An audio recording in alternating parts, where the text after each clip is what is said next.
Hello বন্ধুরা, তো কেমন আছো সবাই? তো আজকে আমরা কথা বলবো তোমার সলিড পলিউশন নিয়ে, ঠিক আছে? তো সলিড পলিউশন বলতে যেটাকে বুঝি আমরা, যেটা তোমার সহজে মানে মাটির সাথে মিশে যায় না, ঠিক আছে? এটা তোমার প্লাস্টিক হতে পারে, মেটাল হতে পারে, গ্লাসও হতে পারে, অর্গানিক ওয়েস্ট হতে পারে, ইন্ডাস্ট্রিয়াল ওয়েস্টও হতে পারে, ঠিক আছে? তো মেইনলি আমরা ফোকাস করবো কিসে?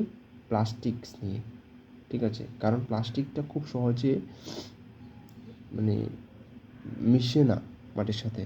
এটা খুবই একটা বাজে জিনিস। মেটাল বলো তুমি, গ্লাস বলো, এগুলোই মানে ততটা না, এটাকে রিইউজ করা যায়। কিন্তু প্লাস্টিকটাকে তুমি রিইউজ এখনও মানে ওইভাবে সেই লেভেলের রিইউজ কিন্তু এখনও হচ্ছে না। সো আমরা যে ডেইলি বেসিকে আমরা প্লাস্টিক ইউজ করছি, মানে ওইটা যদি আমরা রিসাইকেল করতে থাকি, তাহলে কিন্তু অনেকটা প্লাস্টিক ওয়েস্ট কম হবে। আমরা যে প্লাস্টিক ওয়েস্ট ডেইলি জেনারেট করছি, প্রত্যেক দিন আমরা বাজারে যাচ্ছি, প্লাস্টিক ব্যাগ নিচ্ছি ওদের থেকে, তো ওইটা এনে আমরা আবার এটাকে মানে ফেলে দিচ্ছি। হ্যাঁ, সে তুমি ডাস্টবিনে ফেলছো যে ঠিক আছে, কিন্তু সেটা তো কোথাও না কোথাও গিয়ে আবার মানে ওইটাকে ডাম্পিং করা হচ্ছে না, জিনিসটা তো আবার জ্বালানো হচ্ছে। হ্যাঁ, তো সেই কারণে পরিবেশটা দূষণ হচ্ছে। ফার্স্ট আমাদের মানে বায়ু দূষণ হচ্ছে, হ্যাঁ, অ্যাটমসফিয়ারটা খারাপ হচ্ছে। তারপর যে কী বলবো, আবহাওয়া খারাপ হচ্ছে, গ্লোবাল ওয়ার্মিং বাড়ছে, এগুলি তো আছেই। তো চেষ্টা করো যেন প্লাস্টিক ওয়েস্টটাকে কমানোর জন্য, তো যত পারো মানে মানে প্লাস্টিক ওয়েস্ট কম কম করার জন্য চেষ্টা করবে।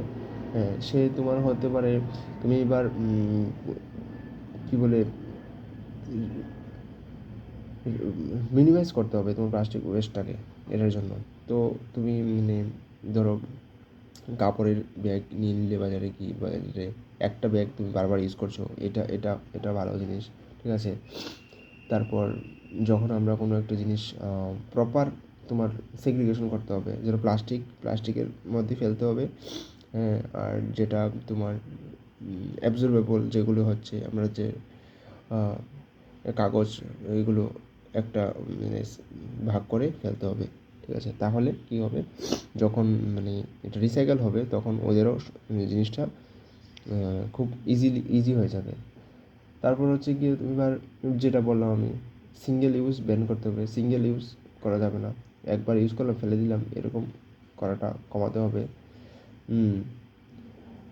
তো এরপরে মানে এরকম কিছু থাকা দরকার যদিও, প্লাস্টিক ওয়েস্ট ডিসপোজাল এসবের জন্য। তো জানি না এখন অবধি এরকম তো কিছু নেই আমাদের দেশে। আর তোমরা এটাকে মানে ভিডিওটা শেয়ার করো যত পারো, যাতে সবাই এই জিনিসটা সচেতন হয়। দেখো, এর সাইড এফেক্ট বলতে গেলে অনেক কিছু আছে।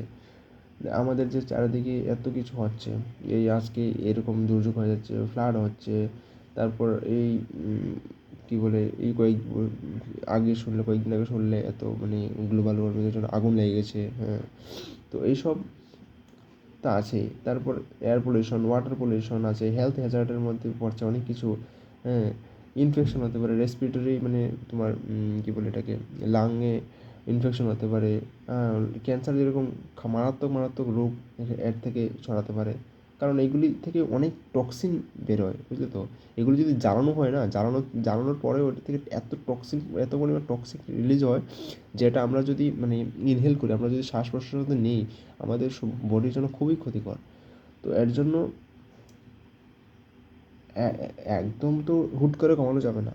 হ্যাঁ, অন্যান্য দেশ দেখো, ভারত থেকে অন্যান্য দেশ কিন্তু অনেক অ্যাডভান্স, তারা কিন্তু প্লাস্টিক ওয়েস্টটাকে তুমি দেখবে একদমই তারা ইউজ করছে না, আর ইউজ করলেও তারা একদম মানে খুবই মানে প্রপারলি ওরা মেনটেন করছে জিনিসটাকে। হ্যাঁ, যাতে ওদের দেশের সম্বন্ধে খুব অ্যাওয়্যার, তারা নোংরা করছে না। কিন্তু আমরা এই জিনিসটা নিয়ে আমরা সচেতন না, কেউ এটার সম্বন্ধে কথা বলতে চায় না সবাই মানে। হ্যাঁ, জিনিসটা নিয়ে মানে হ্যাঁ, ঠিক আছে, প্লাস্টিক ওয়েস্ট আছে, কয়েকদিন দেখলাম যে চালু হলো একটা জিনিস, প্লাস্টিক ইউজ করা যাবে না, তারপর কয়েকদিন পরে আবার সব সেম। তো এটা ফলো হচ্ছে না ঠিকভাবে, তো প্রপারলি ফলো হওয়া দরকার। তো দেখো, অনেক ক্ষেত্র থেকে প্লাস্টিক ওয়েস্ট বেরোয়। হ্যাঁ, যেমন বড় বড় ইন্ডাস্ট্রি থেকে বেরোচ্ছে। হ্যাঁ, তারপর হচ্ছে যে তোমার কী বলে ইলেকট্রনিক থেকে হতে পারে, মানে ইউএস যেটাকে বলে ইলেকট্রনিক, আমরা নষ্ট হয়ে গেলে জিনিসগুলো এগুলো থেকে মেটাল ফেটাল বেরোচ্ছে, হ্যাঁ ইলেকট্রনিক জিনিসগুলো, এগুলো একটা ইউএস। তারপর এগ্রিকালচার ওয়েস্ট আছে, পেস্টিসাইড কন্টেনার্স আছে, হ্যাঁ যেগুলি তোমার জমিতে ওষুধ দেওয়ার জন্য, হ্যাঁ পোকামাকড়কে দূর করার জন্য ওষুধ ব্যবহার করা হয়, ওই প্লাস্টিকগুলো ওইগুলো তো আরও খতরনাক, ঠিক আছে। তো এইগুলি একটু আমাদেরকে সচেতন হতে হবে, আমাদের দেশটাকে আমাদের বাঁচাতে হবে, ফিউচার জেনারেশনকে আমাদের রক্ষা করতে হবে, নাহলে খুব তাড়াতাড়ি মানে কী হবে ভাবা যায় না। মানে আমি দেখলাম কিছু কিছু জায়গায় মানুষে মানে কী বলবো, মানে আরে ভাই সাইডে ডাস্টবিন আছে, ডাস্টবিন না থাকলে একটু দূরে গিয়ে ডাস্টবিনে ফেলো, ড্রেনের মধ্যে ফেলে দিচ্ছে মানুষ, ড্রেনের মধ্যে যেখান দিয়ে জল যাচ্ছে। এর জন্য দেখি যখন বৃষ্টির দিন হয় সব ড্রেনের জল ব্লক হয়ে পুরো মানে শহরটা ডুবে যায়। তো এইগুলি তো আমাদের কারণেই হচ্ছে না।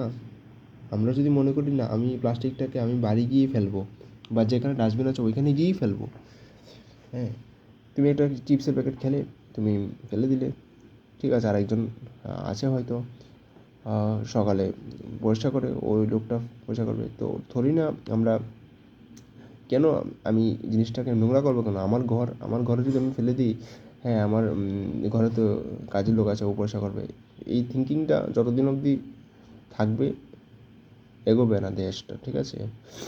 তো এইসব থিঙ্কিং বাদ দিয়ে সবাই যদি পরিষ্কার পরিচ্ছন্ন রাখে তাহলে দেশটা খুব তাড়াতাড়ি এগিয়ে যাবে, আর আমাদের সবারই জন্য ভালো। সো দেখা যাক কতটুক ইমপ্রুভমেন্ট হয়। আমি তো চেষ্টা করলাম একটু, মানে বোঝানোর চেষ্টা করলাম, জানি না কতটুকু বুঝতে পারছি।